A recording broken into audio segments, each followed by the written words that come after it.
Hey friends, Dave Hagan here. We're way behind on emails, so that's what we're going to get after today on the Financial Wellness Podcast.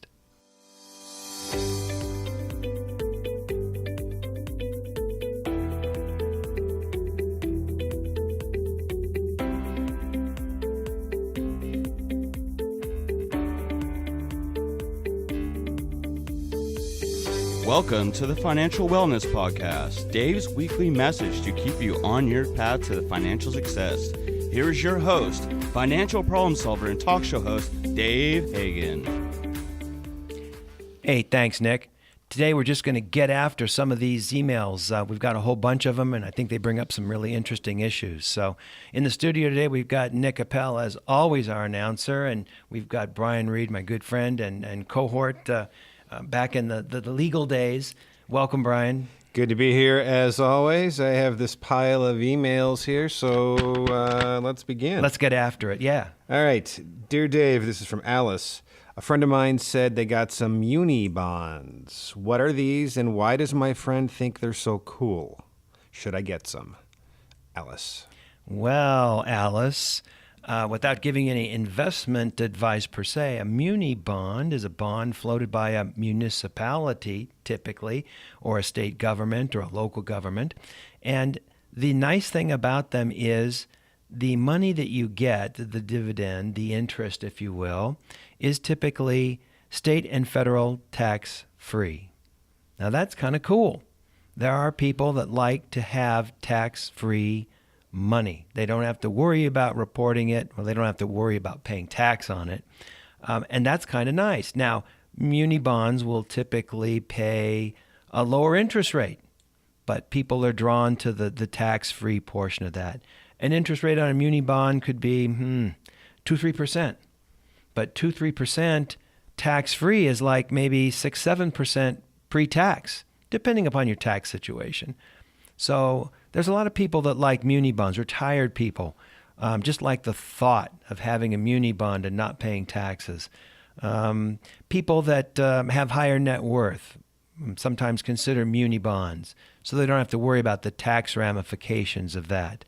Those are the kind of people that like that. They're relatively safe. I mean, they're backed up by, a government, if you will.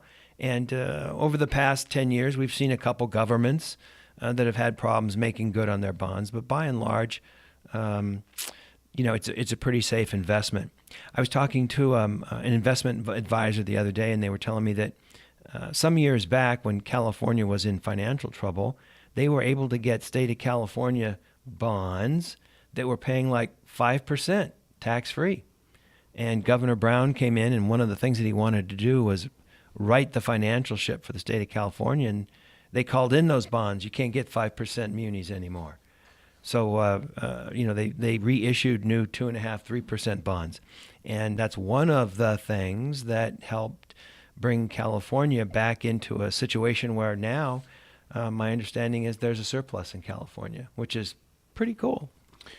Do you know is there a time limit on those, and is there a penalty with trying to cash those in early, or?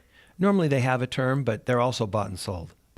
So, people can jump in and out. They're not as flexible as cash. They're not as flexible perhaps as a stock, or even maybe like a mutual fund. But they're bought and sold. People move in and out of them as their needs be. So if you think that, not paying tax is your goal, and 7% pre-tax, 6% pre-tax, is a good enough return on your investment, perhaps. And maybe they should be part of everybody's portfolio, if you will. Good to have some muni bonds, good to maybe have some T-bills, which are, as guaranteed as it gets in the financial world, and also some stock issues, maybe some municipal funds or some mutual funds. So you have a whole handful of things, and you're kind of protected from different kinds of risks, or if bad things happen to one area or one segment, you've still got the other. So, I'd check it out. To have something that's coming in tax-free sounds pretty good to me. And you know what? It's legal. What else you got, Brian? We got one from Tom and Janet. He's got or she, I don't know which one, actually got the pay bump, but it reads, Dave, I just changed jobs and now make about 50% more than what I was previously making. Somebody was apparently underappreciated. Yeah, congratulations. Well done. Which is better to get first? A bigger house or a bigger car or a bigger savings account? Sincerely, Tom and Janet. Well, Tom and Janet, I mean, yeah, I don't know. I would think, how about the savings account? You know, I know that in times in my life where I've got a pay bump, the first thing you do is you start looking around and you go, oh, I want that car, or I want the bigger house, and before you know it, you're putting yourself back on the same treadmill that you were on before. One of the things that we did some years ago is we were looking at a bigger house. The kids were coming up into 5-6 years old, and we were making more money, and we're looking at this really nice bigger house, and we figured out what the mortgage payment was. And we go, oh, we could handle that. Be a little tight. We could handle that. And then we realized that the property tax that we would pay on the new house was greater than what the mortgage payment on the old house, right? And so we said, well, maybe we can just make do with this house. It's a little smaller than we wanted, but it's very nice. We're very comfortable. And maybe we'll throw some money into, some nice granite countertops on the kitchen or something. And we're still there. And maybe we've been there too long, but we like low cost. And it's way more comfortable now because the kids have moved out. So I think that, when you got more money coming in, don't look at how much more of it can I spend. Look at how can I allocate it to my targets, to my goals. And maybe that's, hey, we're going to put more money in retirement. Maybe we're going to put more money in savings so we have less risk. Or maybe we can have more money in retirement and retire early. Maybe we can take a piece of that and go on a trip and get some life experiences. By the way, I was reading something that was interviews of various investment counselors, and they were saying that people were finding more satisfaction these days out of purchasing experiences than purchasing assets. And I hadn't really thought about that until of late. So people are getting having a more enriched life out of an experience, like a trip or something like that, than having dare I say, a Tesla in the driveway. So resist the urge just to stock up on more house and more car. Maybe it's time to think about something different. I'm not saying don't do it at all, but think of your big picture. Think of your big plan and how this might get you to be able to accomplish those things sooner or earlier, and don't just put yourself back on a bigger, faster treadmill. That would be the shame of it. But Tom or Janet, whoever got the bump, congratulations. Well Not done. too many times in your life you get a 50% increase. That's pretty cool.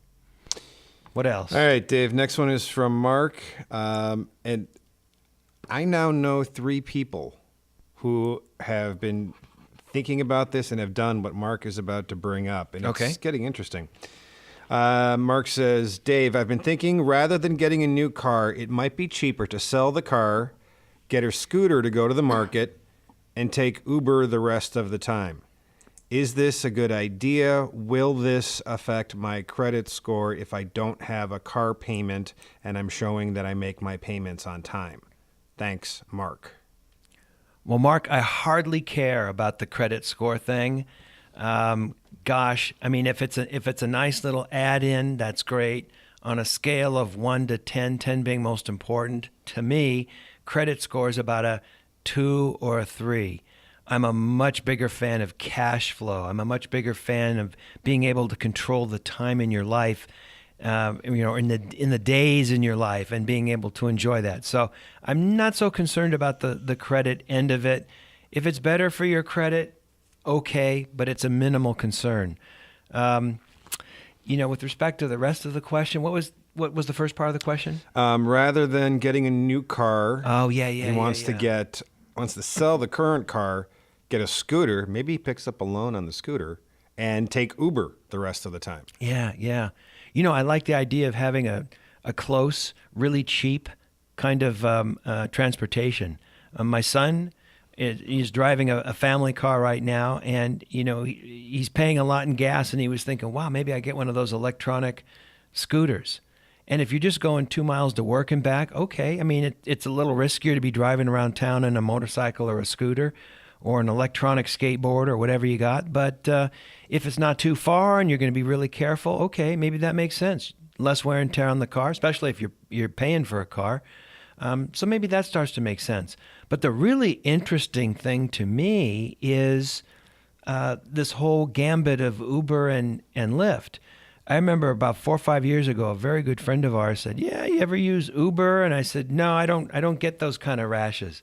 And he goes, "No, it's like your cell phone and a car shows up." And I go, "No, come on, that'd be way cool. That can't work." And now there's this whole industry of ride sharing, and we've used it. We use it to get to the airport and back. Sometimes I use it when I take a car in for repair.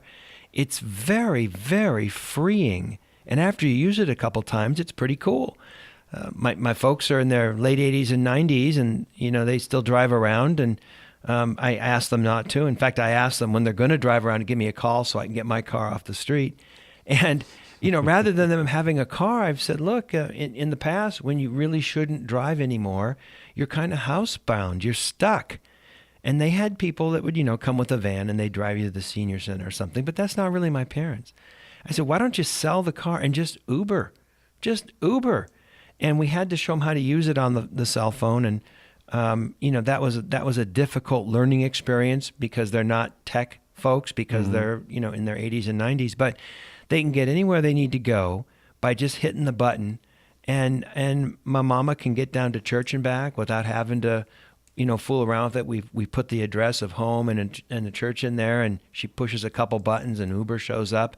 So it's really working really well for a lot of people. But take that to the next level. I know a fella whose lease, he was leasing a Beamer, and it was like $5 a month.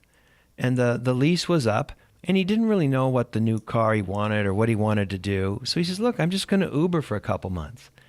And so he Ubered to the house, to his office, to court, to the places that he needed to go, the market.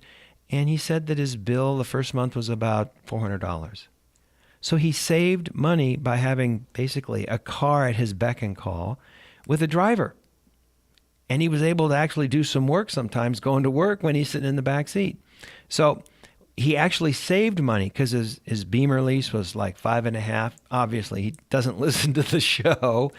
And, gas and insurance and repairs, especially on a car of that ilk, and saved a lot of money. Now, he did that for a couple months, and he decided he liked the flexibility of having some wheels. But he went out and got a very reasonable economical car, not a cheap little car, but a very economical car.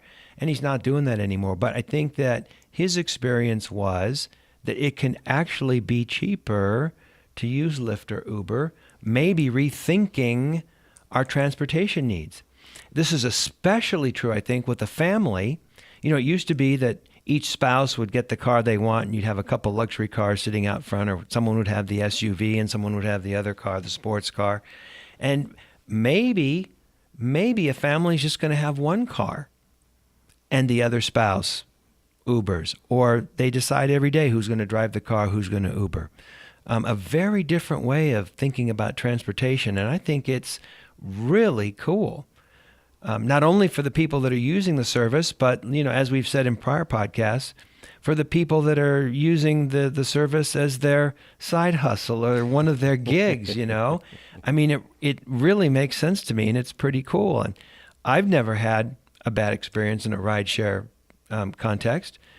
In other cities, in other places, at different times of the day, never had a big experience. I understand that, one of their biggest fears is people who drink too much and boot in the back seat of the car. And now I guess they charge you $300 if you pop your cookies in the back seat of the car, which obviously you shouldn't be doing anyway. But I mean, that's one of the biggest concerns. And they've had a couple of high visibility, bad exposures. But for the most part, these things seem to be really working, and maybe will cause us to rethink how we put together our transportation portfolio, if you will, or our set of transportation needs on a monthly basis. So very cool question. Good luck with that. What else? Well, I'm pretty curious on this one, too. Let's see if you'll tell our listeners something that you won't tell me.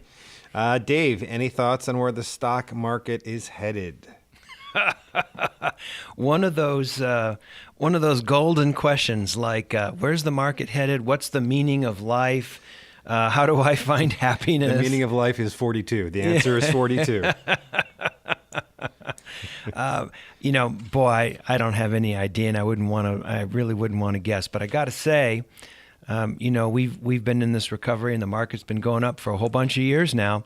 What are we at? 8-9 years in this recovery, 7-8 years, something like that. And it seems like maybe it's starting to top out. Time will tell. We'll know for sure.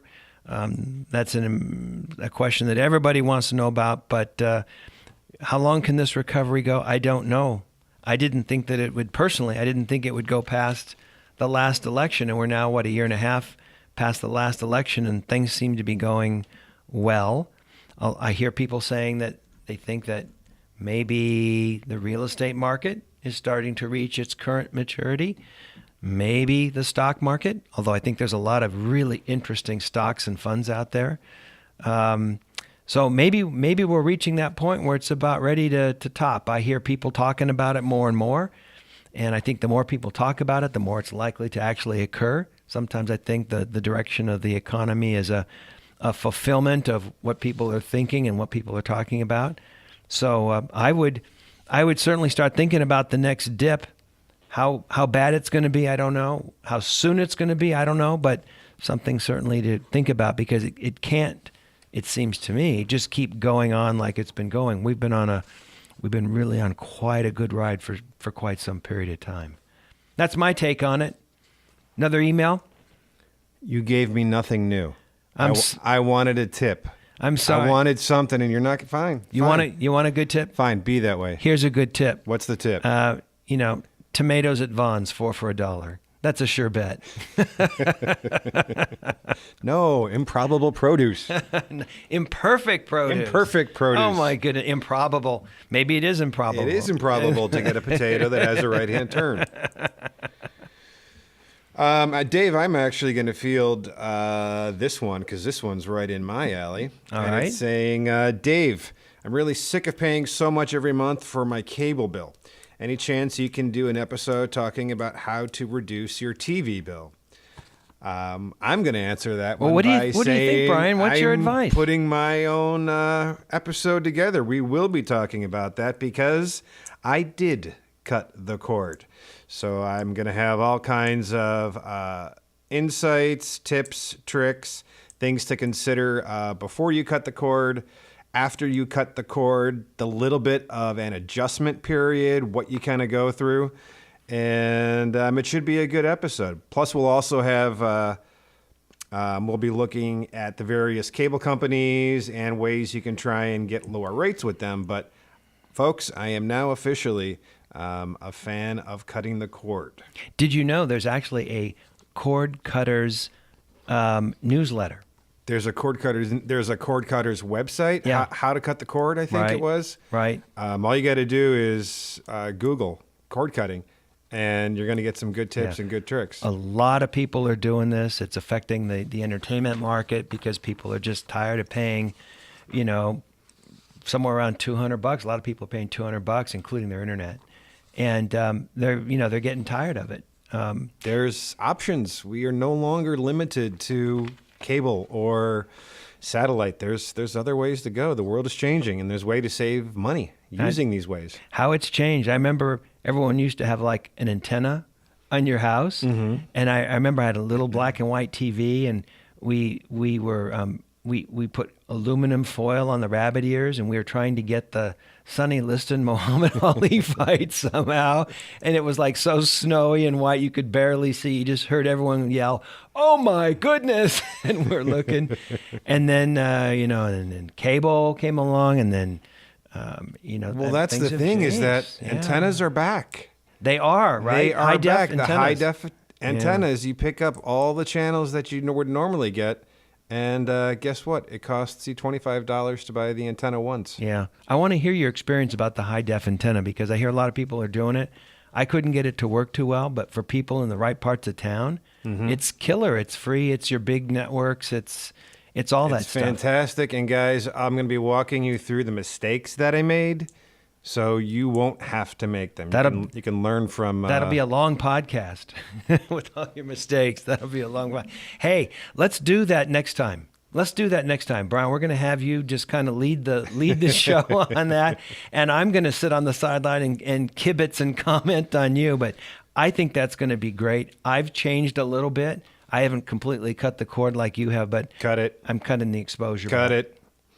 Cut it. What? Cut everything. Just get rid of it. Cut the cord. It's time. I don't know. Take back the power. There's an emotional connection there. I know. We're going to talk about that. You will go through 3 to 7 days of, wait a minute, where's my TV? You'll walk me through it. I'm going to walk you through it. Folks, we're all going to be okay. Will you be gentle? No, I am not going to be gentle. All right, that's next time. This is Dave Hagan, and you've been listening to the Financial Wellness Podcast.